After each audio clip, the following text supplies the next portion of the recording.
नमस्कार, स्वागत आहे तुमचं अन्नपूर्णा किचनमध्ये। आपण सकाळी नाश्त्यासाठी अनेक प्रकारच्या रेसिपी तयार करतो। रव्याचे खमंग, बेसनचे खमंग, त्याच पद्धतीने आपण वेगवेगळ्या प्रकारचे खमंग तयार करतो। तर मी आज तुमच्यासाठी वाटलेल्या डाळीचे खूपच पौष्टिक असे खमंगची रेसिपी घेऊन आलेली आहे।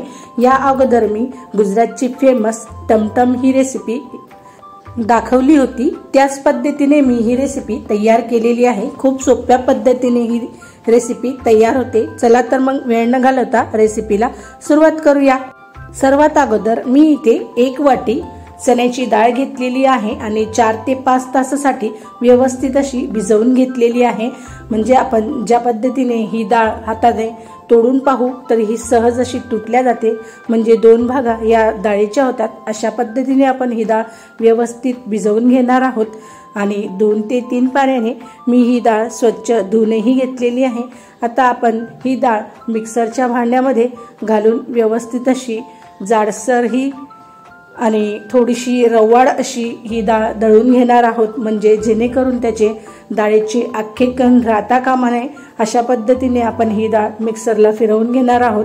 तर मी 2 ते 3 चमचे मिक्सरच्या भांड्यामध्ये डाळ घालून घेतली आहे आणि 2 ते 3 चमचे पाणी घालून आपण छान अशी याची पेस्ट करून घेणार आहोत। तर तुम्ही पाहू शकता मी अशा पद्धतीने ही डाळ वाटून घेतलेली आहे आणि मी तुम्हाला दाखवतही आहे। अशा कन्सिस्टन्सीने आपल्याला डाळ ही दळून घ्यायची आहे आणि तुम्ही पाहू शकता हाताने मी सहज अशी प्रेस केली तर ती डाळ अशी रवाळ हाताला आपल्याला लागते। अशी डाळ आपण ही तयार करणार आहोत, यामुळे खमंग खूपच छान आणि रवाळ असे तयार होते।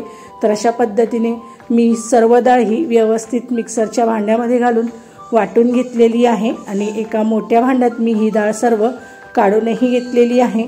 त्याचबरोबर मी 4 ते 5 हिरव्या मिरच्या तिखट घेतलेल्या आहे आणि 1 इंच अद्रकचा तुकडा घेऊन छान अशी जाडसर पेस्ट करून घेतलेली आहे।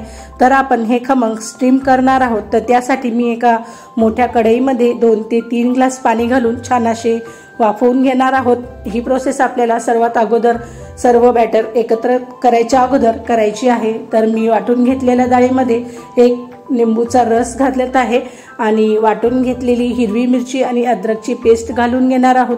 त्याचबरोबर चवीनुसार मीठही घालून घेऊयात। अर्धा चमचा मी इथे हळद घातलेली आहे। हळदीमुळे खूप छान आणि मस्त खमंगला आपला रंग येतो। त्याचबरोबर 1 चमचा मी तेल घातलेले आहे आणि आता विस्करच्या साहाय्याने सर्व बॅटर हे 4 ते 5 मिनिटापर्यंत एकत्रित करून घेणार आहोत। असं केल्यामुळे त्यामध्ये हवा तयार होते आणि आपले बॅटर हे हलके होते। तर तुम्ही पाहू शकता 4 ते 5 मिनिटापर्यंत मी सतत ही डाळ दळून घेतलेली आहे आणि खूप छान व्यवस्थित अशी हलकीही झालेली आहे। आता लगेचच आपण एका थाळीमध्ये किंवा एखाद्या डब्यामध्ये किंवा तुम्ही केक टिनचाही वापर करू शकता। तर अशा थाळीमध्ये मी 1 चमचा तेल घालून घेतलेले आहे आणि हाताच्या साहाय्याने सर्व बाजूला व्यवस्थित असे फिरवून घेत आहे, म्हणजे जेणेकरून आपले खमंगचे बॅटर याला लागणार नाही आणि व्यवस्थित असे हे सहजपणे या ताटातून निघेल। अशा पद्धतीने मी सर्व प्रोसेस करून घेत आहे। त्याचबरोबर आता आपण या बॅटरमध्ये 1 पॅकेट मी इनोचा घातलेला आहे। हे साधे इनोचे पॅकेट आहे, कोणत्याही फ्लेवरचे आपल्याला इनोचे पॅकेट घ्यायचे नाहीये। साध्या फ्लेवरचे पॅकेट मी इथे वापरत आहे। आता इनो घातला की लगेचच आपण 1 ते 2 चमचा पाणी त्यावर घालून घेणार आहोत।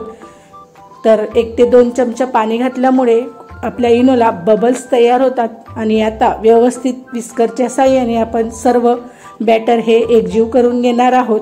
इनो घातल्यामुळे ही डाळ दुप्पट अशी फुलली जाते। आता वेळ न घालवता लगेचच हे बॅटर आपण ताटात घालून घेणार आहोत। आता या साईडला तुम्ही पाहू शकता खूप छान असे स्टीमरही तयार झाले आहे। आता एखाद्या रिंग त्यामध्ये ठेवून आता ती बॅटरची थाळी यामध्ये ठेवून घेणार आहोत आणि झाकण बंद 25 ते 30 मिनिटापर्यंत फास्ट आचेवर शिजवून घेणार आहोत। तर मी हे खमंग सर्वात अगोदर तयार केलेले होते ते तुम्हाला दाखवत आहे। थंड करून त्याचे कापही करून घेतलेले आहे। आता आपण याला तडका देण्यासाठी एका गॅसवर कढई ठेवून घेणार आहोत आणि त्यावर 2 चमचा तेल घालून घेणार आहोत आणि तेल व्यवस्थित कडकडीत तापले की लगेचच आपण यामध्ये 1 चमचा मोहरी घालून घेणार आहोत। मोहरी ही व्यवस्थित छान अशी तेलामध्ये तडतडून झाले की लगेचच त्यामध्ये आपण कढीपत्त्याचे पानं घालून घेणार आहोत आणि कढीपत्त्याचे पाने घातले की लगेचच त्यासोबत मी मिरचीही घातलेली आहे आणि खूप छान आणि क्रिस्पी असा आपला तडका तयारही झालेला आहे। तुम्ही पाहू शकता अशा पद्धतीने आपला तडकाही तयार झालेला आहे। आता हा सर्व तडका आपण खमंगवर घालून घेणार आहोत। तडका हा आपला गरम आहे म्हणून एका चमच्याच्या साहाय्याने आपण या खमंगवर अशा पद्धतीने सर्व तडका घालून घेणार आहोत।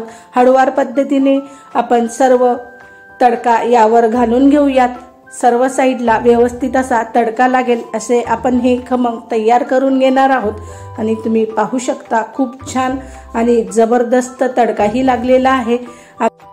जिथेही तडका लागला नसेल तिथं अशा पद्धतीने व्हिडिओत दाखवल्याप्रमाणे आपण चमच्याच्या साहाय्याने सर्व तडका हा फिरवून घेणार आहोत।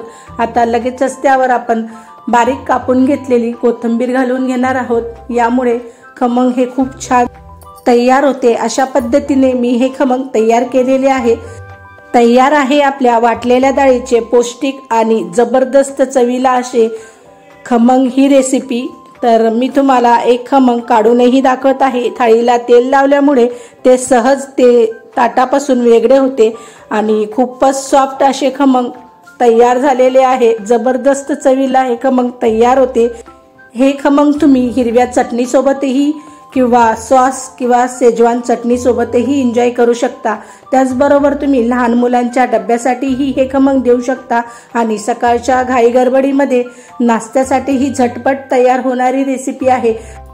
तर कशी वाटली तुम्हाला ही रेसिपी? तुम्ही ही अशाच पद्धतीने ही रेसिपी नक्की ट्राय करा आणि मला कमेंट्समध्ये नक्की कळवा। अशाच नवनवीन आणि झणझणीत रेसिपी पाहण्यासाठी व्हिडिओला लाईक, शेअर आणि सबस्क्राईब करायला विसरू नका। धन्यवाद।